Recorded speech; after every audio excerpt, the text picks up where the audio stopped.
Salut à tous les amis, j'espère que vous allez bien. On se retrouve aujourd'hui, mercredi 5 août 2026. Je m'excuse par avance parce que je suis pas en super état pour faire une vidéo, mais on fait quand même la vidéo parce qu'il y a des informations importantes. Hier, il y a eu des choses qui se sont passées hier soir, aujourd'hui aussi. Donc on va parler notamment du dossier Julian Alvarez. On va aussi parler de Ferran. On va aussi parler de toute l'actu du Barça. N'hésitez pas, comme d'habitude, à mettre un petit like, à commenter, à partager, à booster la vidéo comme d'habitude, soutenir le travail effectué. N'hésitez pas, comme je vous le dis souvent, à rejoindre la chaîne. Vous pouvez également souscrire sur Discord, sur Twitch, pour avoir les informations en avance. C'est gratuit si vous avez un compte Amazon Prime. Vous pouvez également souscrire sur la page Twitter de Actualité Barça. Bref, vous pouvez soutenir comme vous le pouvez.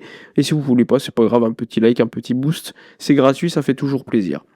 Bref, au sein de cette vidéo, on va évoquer, comme je vous l'ai dit, notamment le dossier Alvarez, parce qu'hier, il s'est passé beaucoup de choses. Alors, petit rappel, on y va. Aux alentours, allez, je crois qu'il était 21h ou 22h hier soir.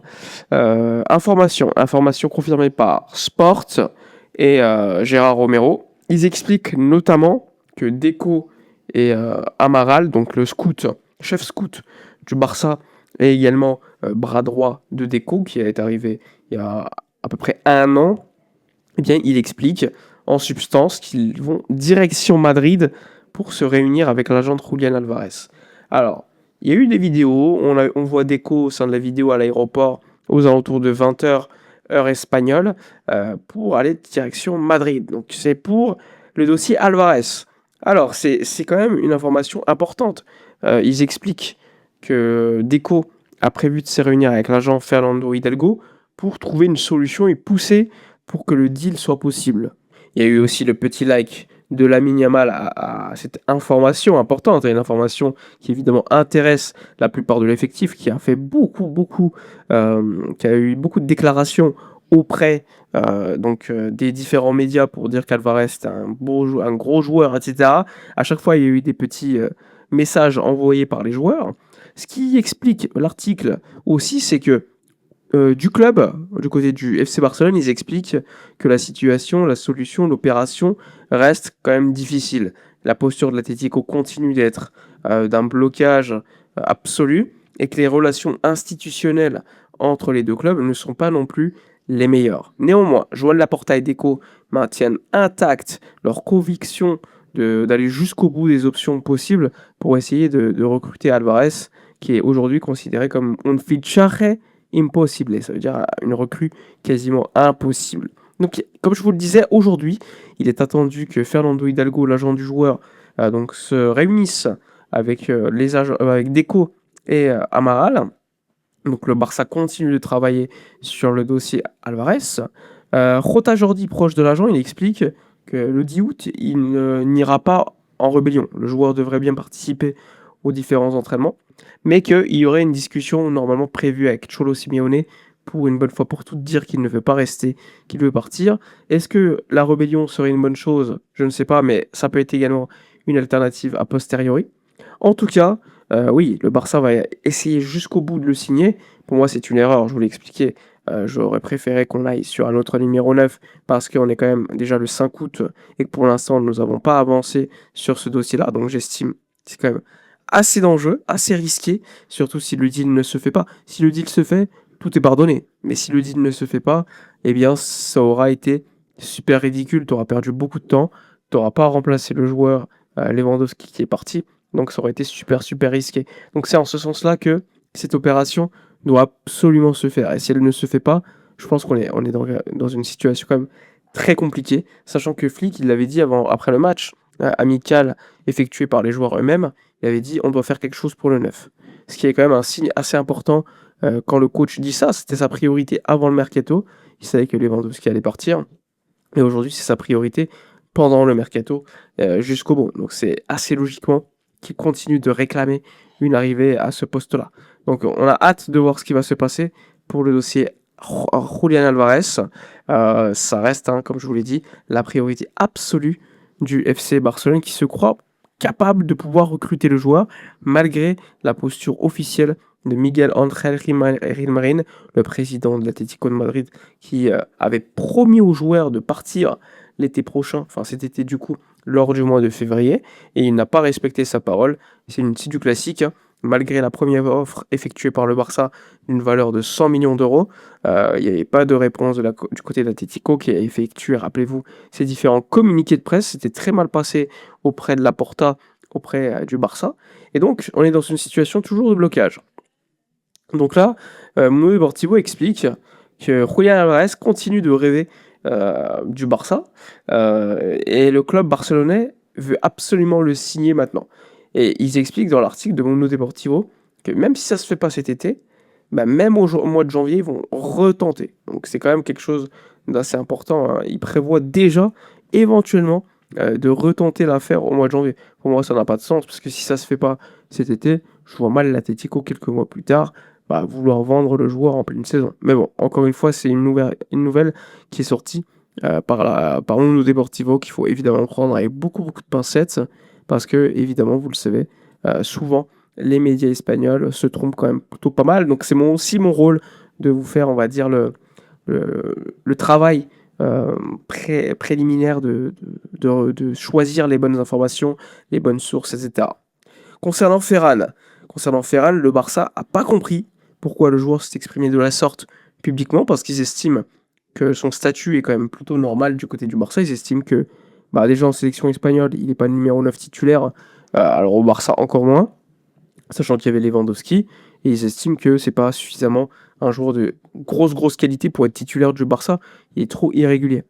Et donc ils n'ont pas compris l'attitude du joueur qui s'est exprimé publiquement à multiples reprises.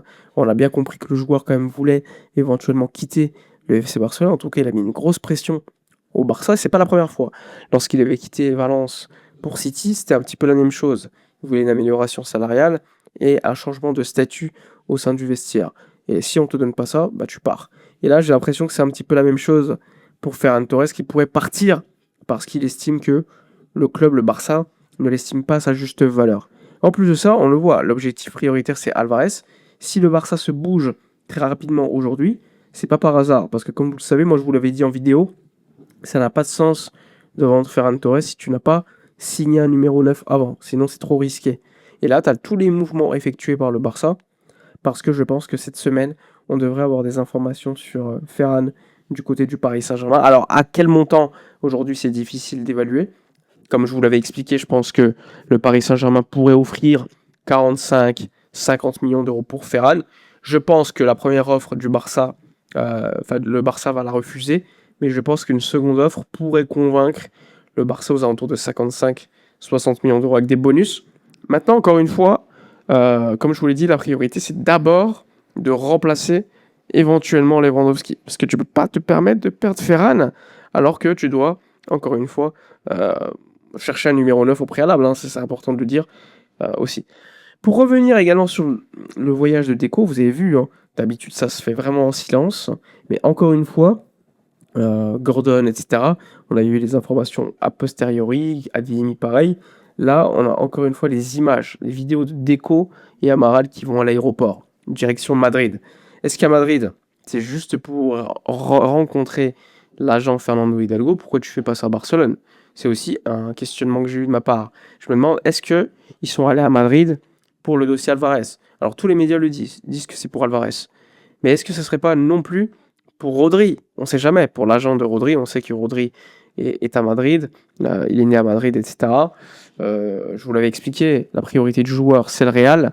Si l'opération n'avance pas avec City et Madrid, le Barça est à l'affût. Donc ça peut être aussi une alternative que le Barça, sur laquelle travaille le Barça, hein, on ne sait pas. On a été surpris à multiples reprises lors des différents mercatos. Je n'écarte pas que ça soit aussi pour Rodri, même si encore une fois, c'est pas la priorité du joueur, encore une fois. Sinon, les internationaux devraient revenir le 12 août, donc d'ici une semaine. En attendant, il y a des matchs amicaux qui sont prévus. Le Barça va donc affronter Nottingham et Udinese seulement sur 45 minutes à chaque fois. Ça va être un tournoi à 3. C'est un peu bizarre, mais bon, ça a été organisé de la sorte. Et ensuite, quelques jours après, il y a le retour de tous les internationaux, notamment les Espagnols qui ont gagné la Coupe du Monde. C'est important, le 12 août, hein, alors que le début de la Liga, c'est assez rapide. Je crois que le 23 ou un peu plus tard, mais il y a beaucoup de matchs qui vont vite commencer, notamment pour les joueurs. Rappelez-vous, hein, comme le Barça, il y a les joueurs qui sont allés super loin en Coupe du Monde, le Barça n'a pas joué la première journée directement comme il était prévu. Donc il y a un petit laps de temps laissé aux joueurs pour respecter la durée légale de vacances.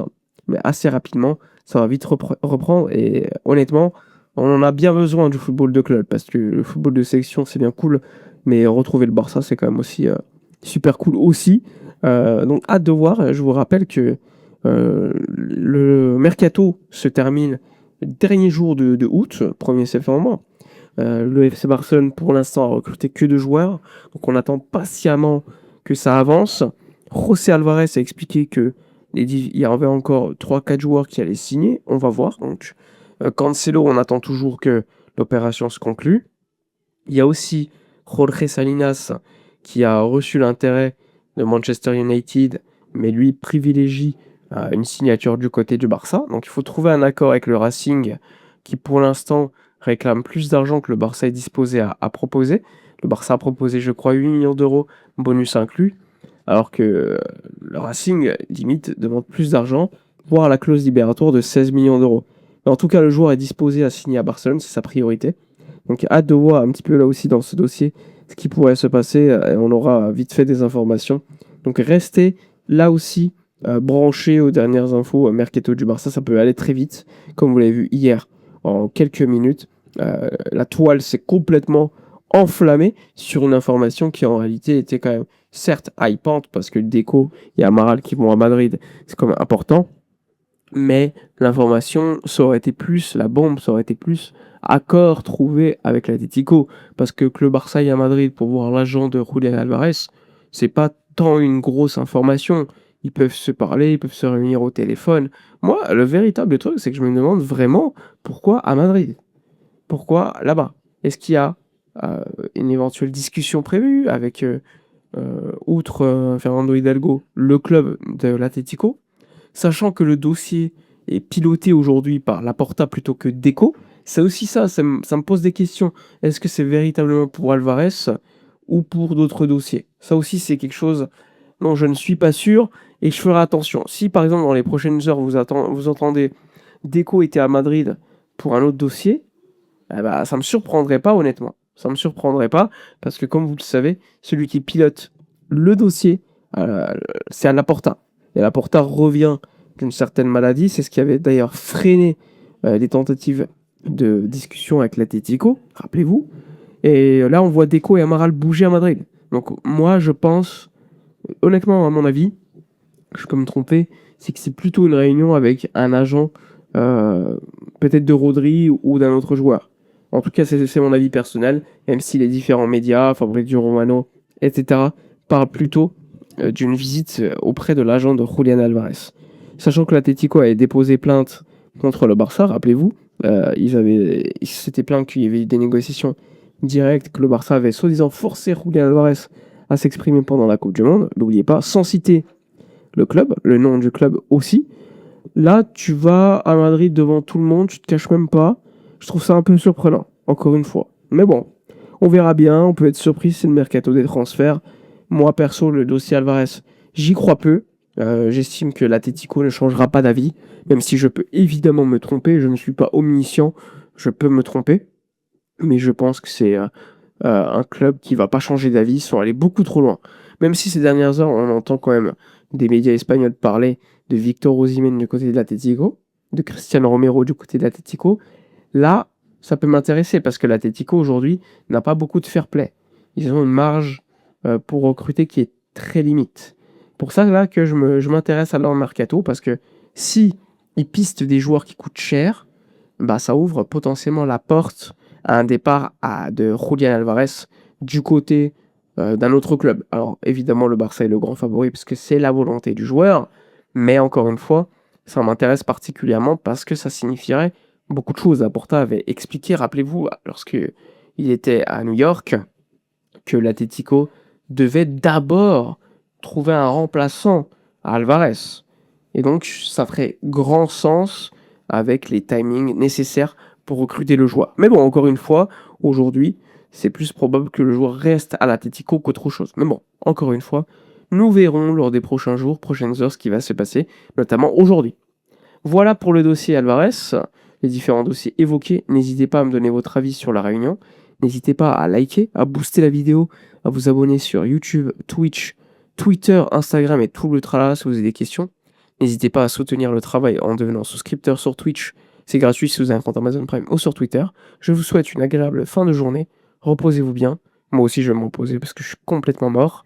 Et je vous dis à la prochaine. Ciao.